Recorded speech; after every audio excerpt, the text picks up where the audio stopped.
यामिमां पुष्पितां वाचं प्रवदन्ति अविपश्चितः वेदवादरतः पार्थ नान्यदस्तीति वादिनः। अर्थात, हे पार्थ, जो अल्पज्ञानी वेदों के प्रशंसात्मक वाक्यों में ही रमे रहने वाले लोग हैं, वे इस प्रकार की पुष्पित यानी दिखावटी और आकर्षक वाणी बोलते हैं और कहते हैं कि इसके सिवा और कुछ नहीं है। ये श्लोक उन लोगों की मानसिकता का वर्णन करता है जो धर्म के बाहरी स्वरूप में ही अटके रहते हैं और उसके गहरे अर्थ को नहीं समझ पाते। एक, अल्पज्ञानी कौन है? अविपश्चितः। यहाँ अविपश्चितः का अर्थ अनपढ़ नहीं, बल्कि वे लोग हैं जिनकी बुद्धि परिपक्व नहीं है। वे वेदों को जानते हैं, लेकिन केवल उसके कर्मकांड वाले हिस्से को, जो स्वर्ग, धन और शक्ति जैसे फल देने का वादा करता है।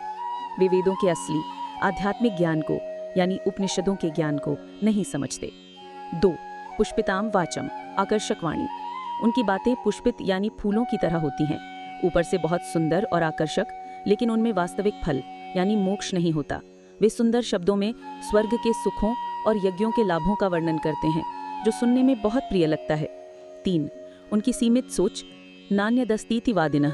उनकी सबसे बड़ी भूल यह है कि वे कहते हैं कि इसके अलावा और कुछ नहीं है। वे सोचते हैं कि जीवन का सर्वोच्च लक्ष्य स्वर्ग के सुखों को भोगना ही है। वे आत्मा, परमात्मा और मोक्ष जैसे गहरे सत्य को नकार देते हैं या उसे महत्वहीन समझते हैं। कृष्ण अर्जुन को चेतावनी दे रहे हैं कि वो ऐसी आकर्षक, फल उन्मुख मानसिकता से दूर रहे।